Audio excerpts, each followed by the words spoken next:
नमस्कार। कुछ देर पहले हम रैन बसेरा जो जम्मू में है वहाँ गए थे, शेल्टर होम जो है, और उसके बारे में पूरी स्थिति के बारे में आपको अवगत करवाया था।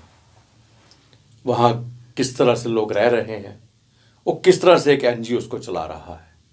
सरकार के नाम से एक बिल्डिंग बना के दे दी है, और उसके बाद वो किस तरह से उन्हें कहाँ से खाना है, क्या करना है, किस तरह रहना है, ये सब आप लोगों के ऊपर निर्भर करता है। आप लोग जाते हैं वहाँ, दान देते हैं, सामान देते हैं, तो इस संस्था को चला रहे हैं। लेकिन बहुत सी बातें ऐसी थी जो हमने आपके सामने रखी और हमने चाहा कि सरकार इस पर गौर करे। आज फिर मौका मिला मुझे शेल्टर होम में जाने के लिए, उस रैन बसेरा में। लेकिन आज जाके हमने देखा कि हालात वैसे के वैसे हैं। इससे पहले मैं बात को आगे बढ़ाऊं, वहाँ जो काम कर रहे हैं, जो उसको एनजीओ को चला रहे हैं, उनकी बात को सुने। सबसे पहले आपको नमस्कार। लोगों का तो सहयोग रहता ही रहता है। सबसे पहले यहाँ दिक्कत आती है रोड की। जिनको पता भी होता है वो बेचारे आते हैं, 2 घंटे रोड पे खड़े रहते हैं, क्योंकि आगे वर्कशॉप है, वो ब्लॉक होता है रास्ता, तो आगे बेचारे आ नहीं पाते। फिर बेचारे घूम फिर के फिर आते हैं, फिर देखते हैं रोड ब्लॉक है। तो मैं सबसे पहले अपनी एडमिनिस्ट्रेशन को ये कहना चाहती हूँ कि ये शेल्टर होम का जो रास्ता है, इसको प्लीज़ क्लीन कराएं, ताकि आम पब्लिक को पता चले ये जहाँ पे शेल्टर होम है। ये मुझे आम पब्लिक की ज़रूरत है, वो मेरे सहयोग के लिए आगे आने चाहते हैं, लेकिन इस रास्ते की वजह से उनको पता नहीं चलता। तो और मैं अपने देशवासियों को, अपने परिवार को, सबको ये कहना चाहती हूँ, बच्चों को ये दायित्व एक संदेश देना चाहती हूँ कि अपने माता पिता को ऐसे बेरहमी से घर से बाहर मत निकालो, ताकि आने वाले टाइम में हमने भी ऐसे होना है। ठीक है, हमारी भी ये स्थिति होगी। जो भी माता बीमार होती है, पिता बीमार होता है, उसको एक भी बच्चा नहीं संभाल सकता। माता ये 10 बच्चों को संभालती है, पिता 10 बच्चों को खाना खिलाता है, लेकिन एक बच्चा, 10 में से एक बच्चा भी अपनी माँ को नहीं संभाल पाता। ये हमारी बड़ी एक विडम्बना है। जहाँ कुछ भी समझो कि ये हमारा जो समाज है, ये लुप्त होते जा रहा है। माता पिता की, बड़ों की कोई रिस्पेक्ट नहीं रही, कोई बुजुर्ग की कोई देख रेख नहीं करने वाला। जो भी बीमार माता पिता होते हैं तो रोड पे छोड़ जाते हैं, उनको कर देते हैं, ये अननोन है। तो इस तरीके से मैं ये कहना चाहती हूँ सब देशवासियों को, बच्चों को, जो आने वाली पीढ़ी है, जिनके माता पिता बुजुर्ग हो चुके हैं, प्लीज़ मैं हाथ जोड़ के आपके विनती करती हूँ, अपनी माता पिता की देखभाल करें, उनका आशीर्वाद लें, ताकि उनके आशीर्वाद से ही हम आगे बढ़ पाएंगे। माता पिता की बेकदरी मत करो, ये हमारे देश के लिए बहुत बुरा मैसेज है।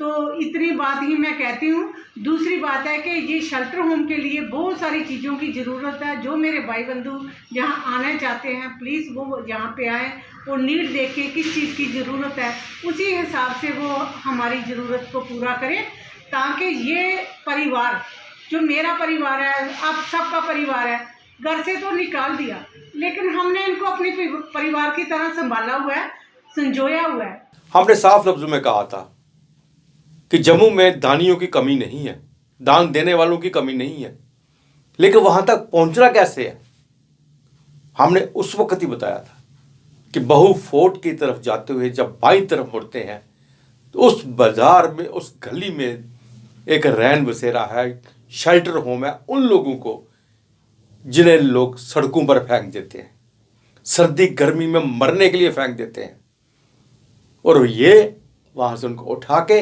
वहाँ लाते हैं, उनको इलाज करवाते हैं, उनको खाने को देते हैं, पहनने को देते हैं। लेकिन सरकार क्या कर रही है? हमने कहा था कि उस मोड़ पर सबसे पहले शराब की दुकान आती है। बहु फोर्ट का रास्ता है, माँ काली के मंदिर में जाने वालों की भीड़ लगी रहती है, और इस जगह पे, इस पॉइंट पे शराब की एक दुकान है, और वहां पे हर वक्त शराबियों की भीड़ लगी रहती है। उस बात को भी जाने दीजिए।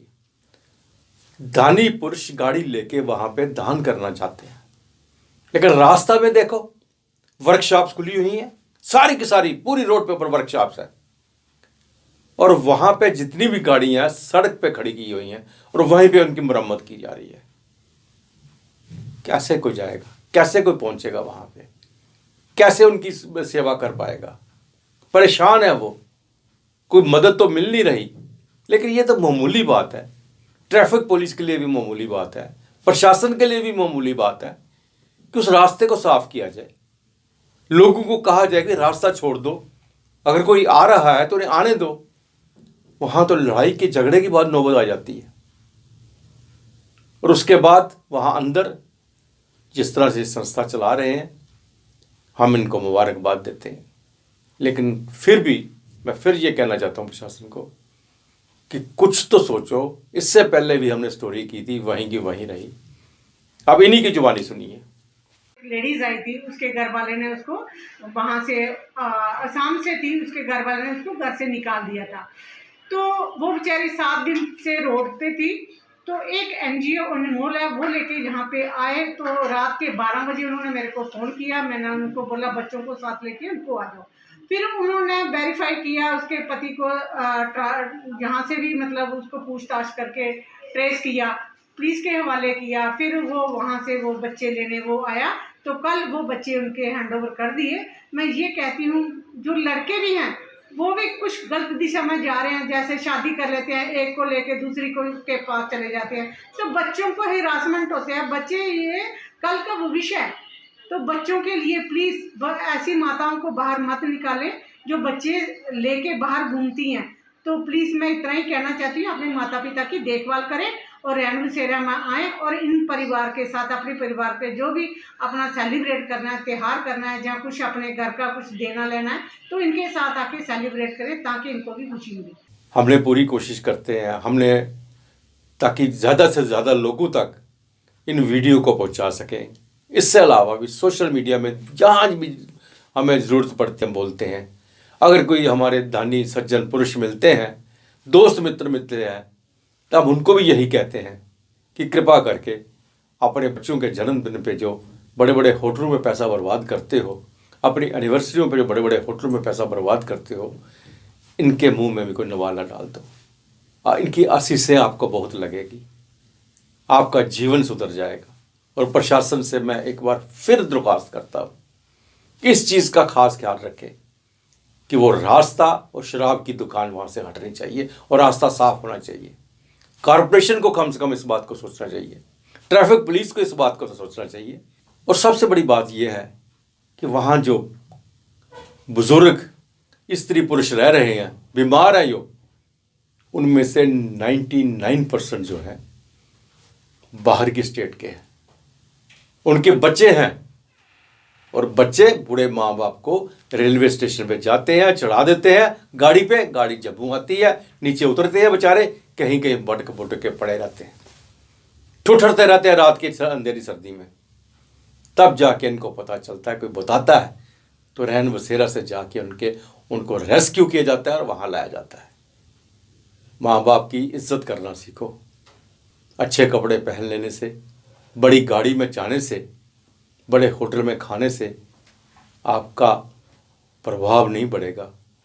अगर आपको अपने माँ बाप की चिंता नहीं है, आपके माँ बाप जो हैं 5 बच्चे 6 बच्चे हों, उन्हें पालते हैं अपना सब कुछ निछावर करके, लेकिन 5-6 बच्चे माँ बाप को नहीं पाल सकते, उन्हें सड़क पर फेंक देते हैं मरने के लिए, उन्हें सड़क पर फेंक देते हैं बाकी ज़िंदगी जीने के लिए।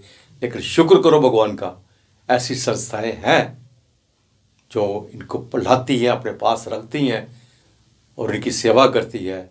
कृपा करके इनका सहयोग करें। नमस्कार।